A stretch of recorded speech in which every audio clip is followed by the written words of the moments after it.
Hey guys, welcome back to Game On. So today's video, I'm going to do something a little bit different. I've decided that I'm going to reshell my trusty GBASP AGS-101 with the brighter screen. It's not the color that I really would like it to be. It's got some scratches, and I just thought I would make it look a little nicer, a little bit more unique. So I ordered a kit. And it's been a while since I did a reshell, probably close to 6 years. I did this one and two others a long time ago. And back then I think I did okay, but how will this one turn out? I'm sure there's going to be some mistakes. You may want to stick around to the end to see the before and after. So sit back, grab a drink, and let's get to it.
It worked!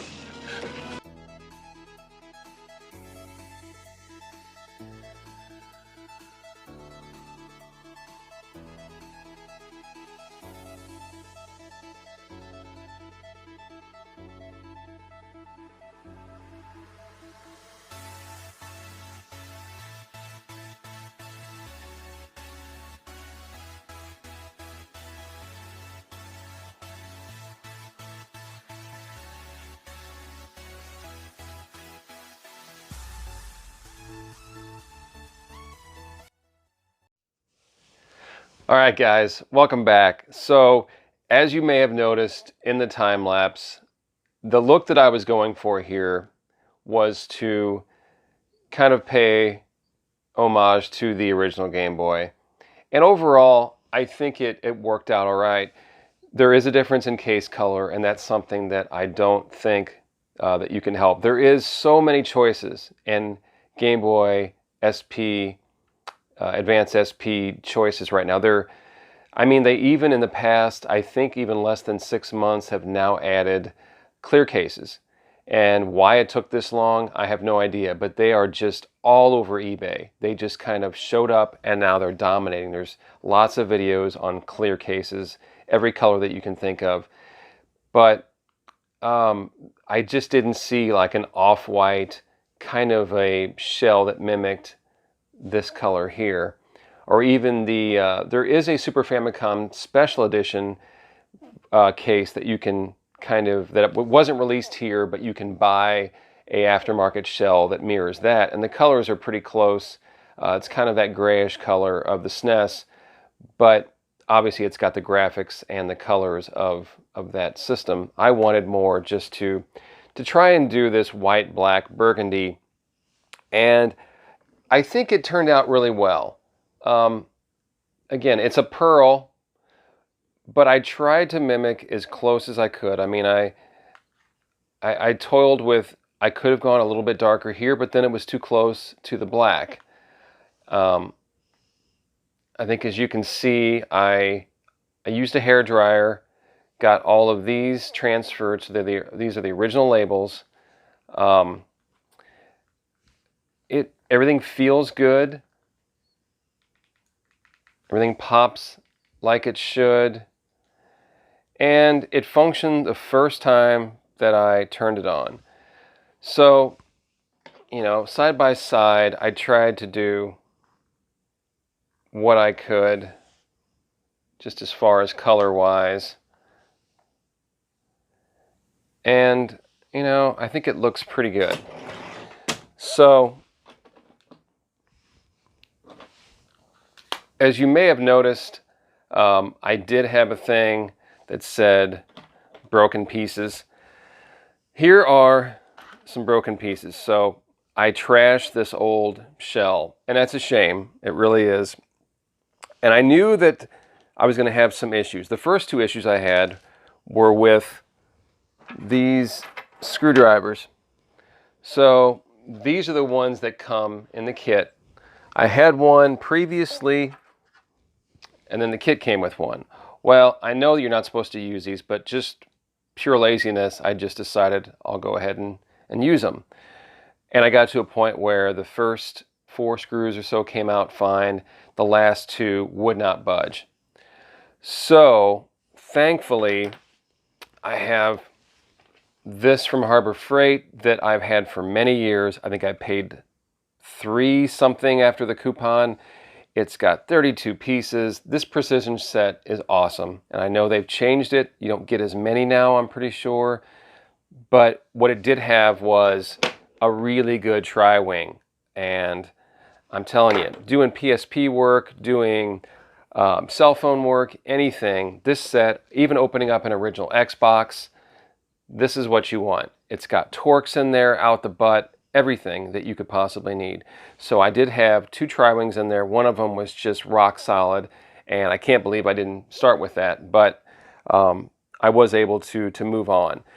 So everything then went okay until I got to the hinges. And there was another YouTuber out there, I'm not going to mention who he is, but he had suggested taking a Bic pen cap and trimming down some of the rougher, the point here. This is, you know, so the pen itself would come out here that you write with. And he suggested putting this in here, basically right in here, and then taking something like a paintbrush and forcing it out. Ooh, that's very suggestive. Gaga, ooh, rah, rah. But forcing it out, and at some point you're supposed to open it up. You know, you get to a certain point, and then you open this and rotate the hinge, and then it should pop right out. It just wasn't working. I was doing it, I thought, like he said. I even seen some people getting the hinges out with having it more or less closed, and using just some force, it just destroyed this case. Basically, the hinges were then stuck to these pieces. I think probably these 2 here. So what I had to end up doing was, and I kind of messed up a little bit of those little prongs that are on the hinge if you've ever done this before. One of them was okay, the other one was not. But I thought I'd try and use them anyway. I managed to take a pliers, rotate that hinge, and then with a little bit of force, they popped out. So it all worked out. It doesn't seem to affect it. It still holds. It still pops close. Overall, it looks okay. Now, I'm not going to recommend this case as well. I did spend around $15 for this kit. What this kit came with was, because it was $15, I got a choice of a certain amount of things. One of them was an extra button color, so I chose red. Now, it came with gray, this light gray that's already installed in a few parts, and then it came with a pack of red. I only needed a couple of those red, which, you know, I thought about it later on. I could have possibly painted and gone with a cheaper case, but I didn't. I thought, well, let's just see what the color is like. So I went with those, and then I ordered an additional set of black buttons just to get a couple, like the D-pad and these two on the side. And then it also came in that price, so it could have been a little bit lower, but in that price I also got a glass screen, which I think is right here, and it is glass. This is a shell that I had replaced before, one of the ones that I had mentioned at the beginning of the video.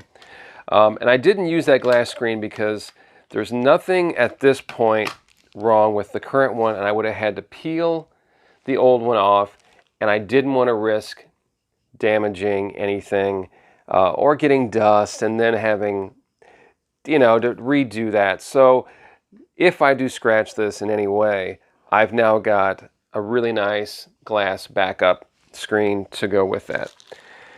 So that's pretty much it. I mean, I'm not going to leave. What you'll notice here, the reason I said I wouldn't recommend it, this has got a certain feel, the Nintendo. It's very, very smooth. Now I'm doing some heavy petting. Yeah. This is just got a rough, it's just a different texture. It almost feels like it's missing a layer of poly. You know, even though it's got a little bit of shine to it, it's almost like it needed to be sanded down just a bit. Now, it looks fine at first. No, most people, the average person, would not maybe be able to tell. But it's just not as smooth. It's not quite as heavy. And I'm also getting some light bleed, and I don't know what that is. If anybody can tell me, where is that light coming from? So,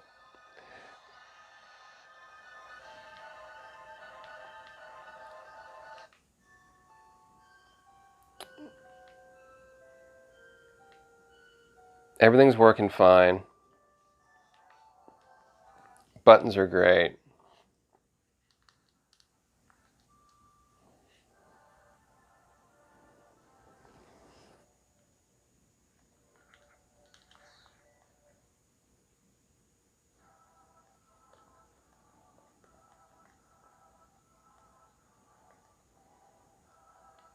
Yeah, so that's, you know, I won't get into all that, but everything functions as it should. I played Metroid for a while, and it looks great.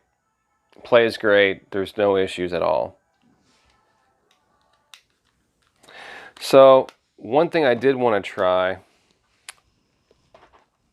was this Yobo dual grip. And I just thought, you know, I have larger hands, and sometimes holding this thing can kind of be an issue. So I thought I would give this Yobo a try here. So let's open this up.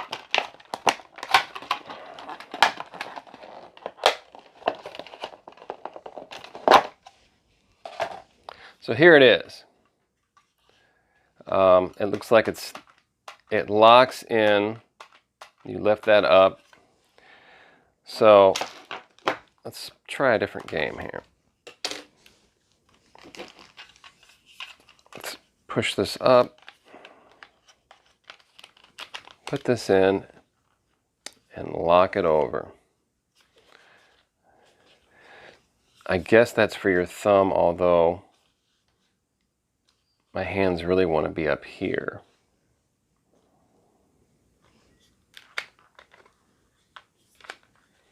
And it doesn't seem to want to stay in there.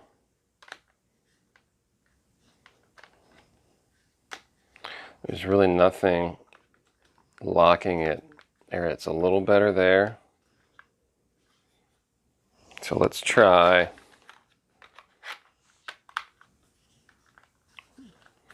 Yeah, it's... Oh, okay, that's for the power to get to.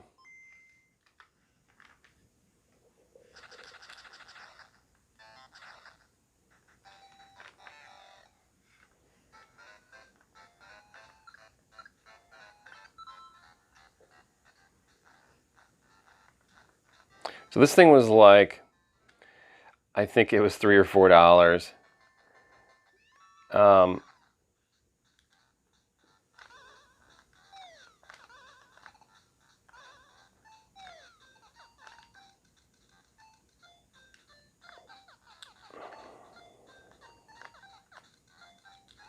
I'm kind of at a weird angle here.